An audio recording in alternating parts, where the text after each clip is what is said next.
Good afternoon, Chief. Thank you for taking time out to talk with us. I'm Scott Decker, the Director of the School of Criminology at Arizona State University, and I'm here this afternoon with the new Phoenix Police Chief, Daniel Garcia, who's joined our city and region as really the law enforcement leader for the city and much of the valley in the state from the city of Dallas. Welcome. My pleasure. My pleasure to be here with you. Thank you very much. You've been here a few months, kind of had your feet on the ground.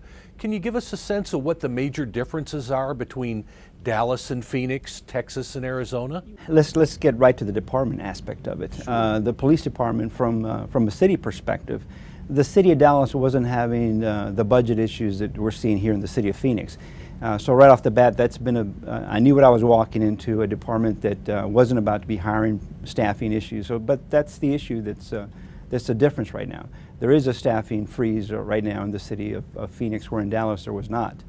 We were still hiring down there. The economic downturn, I guess it's a good time to talk about that a little bit, has affected all of us in a variety of ways. How has it affected law enforcement and the challenge to do more with less? Whenever you have a law enforcement challenge of any kind, the staffing issues are always critical to us.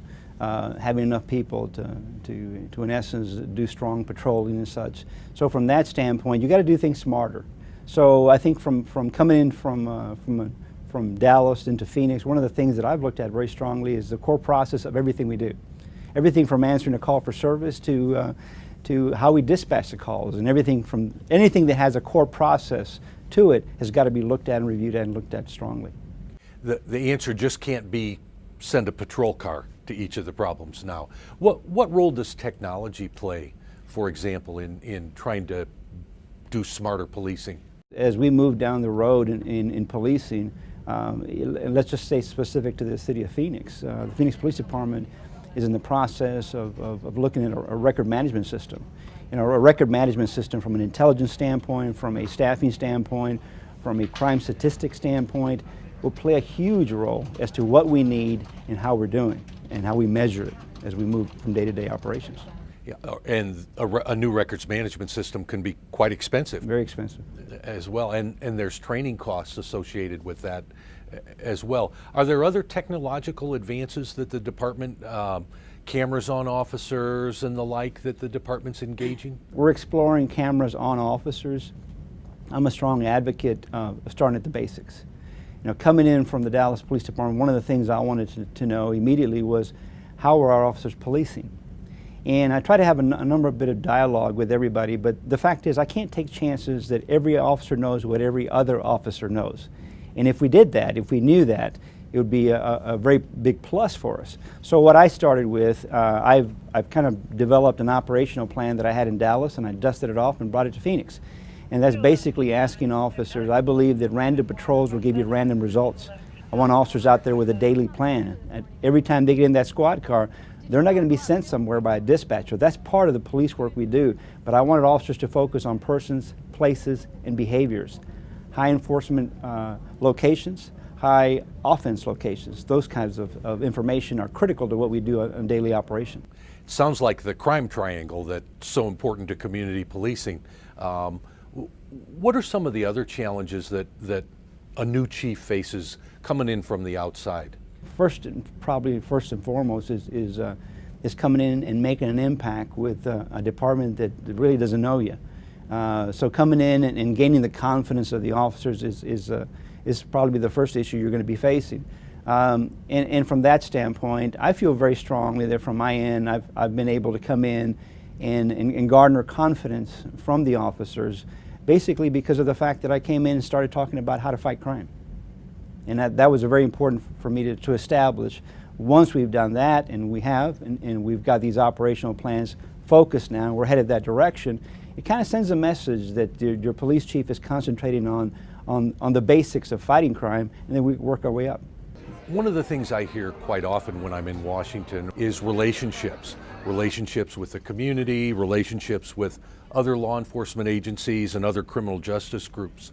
What are the things that you have done or plan on doing in building relationships with both within the criminal justice system and then within neighborhoods?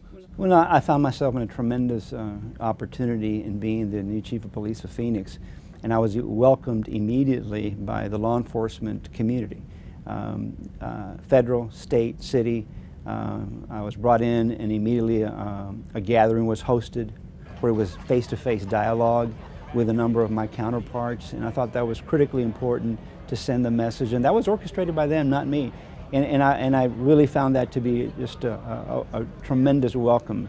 But the face-to-face dialogues and getting to know people by first name and developing those partnerships, public and private partnerships, whether they're in law enforcement community or outside the law enforcement community, whether it's just the community itself or the private sector, the business sector out there. Those partnerships are critical as we move into policing into this area. So most folks who become police chiefs are fairly driven, and they have some goals they want to achieve. If we were sitting here 4 or 5 years from now, reflecting back on your first several years as chief of Phoenix Police Department, what are the things that you would like us to focus on? What are those goals you'd like to be judged by? The first goal would probably be the aspect of crime reduction. You know, I think a police department is clearly measured by the crime reductions that you have year after year after year. The second thing would be community input, and kind of getting an opportunity getting a feel of how the community feels about your department. The transparency of a police department is critical to how the community views it and how they support it. And that would be the second goal of my venture, is to make sure that the community feels that they have a voice in our police department and that we're open to hear from them. And third is the topic we talked about earlier, and that's technology. You know, we've got to stay with technology and ahead of technology, and especially in law enforcement, because it's changing rapidly every day.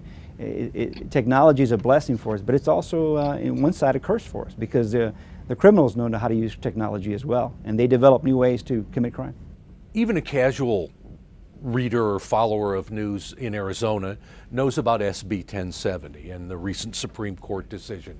In what ways does that make law enforcement more complicated in the city of Phoenix, and in what ways might it make it easier for you to do your job? Well, you know, I got to tell you, from a standpoint of coming in and policing under Senate Bill 1070, there was one thing that I came into the police department and wanted to set a foundation for, and that's what I call policing with a purpose.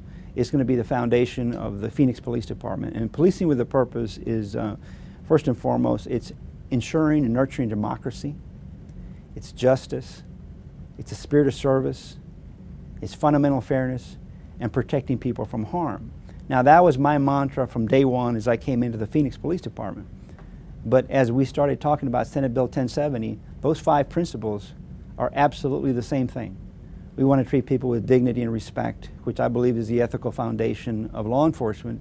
So when I started looking at that aspect of it, that's what I wanted the message to my Phoenix police officers to be. That's the message I wanted for the community, and that's the message I wanted for city government. And that's been embraced very strongly. So you've been in town a few months.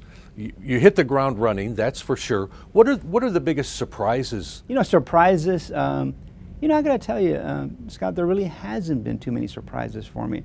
You know what, I never thought that I was going to be the chief of police anywhere but Dallas, Texas. You know, but God had a better plan for me, and his plan was a lot better. And quite frankly, I find myself in a position with a major law enforcement agency, with a city bigger than Dallas, and having an opportunity to make an impact in a community that I feel has welcomed me with open arms, and I'm very appreciative of that. That's great. We look forward to many years of continued success and reduced crime and bigger partnerships. Chief, we really appreciate your time. We look forward to working with you and offer you best of luck. Thank you, Scott. You're welcome. Take care.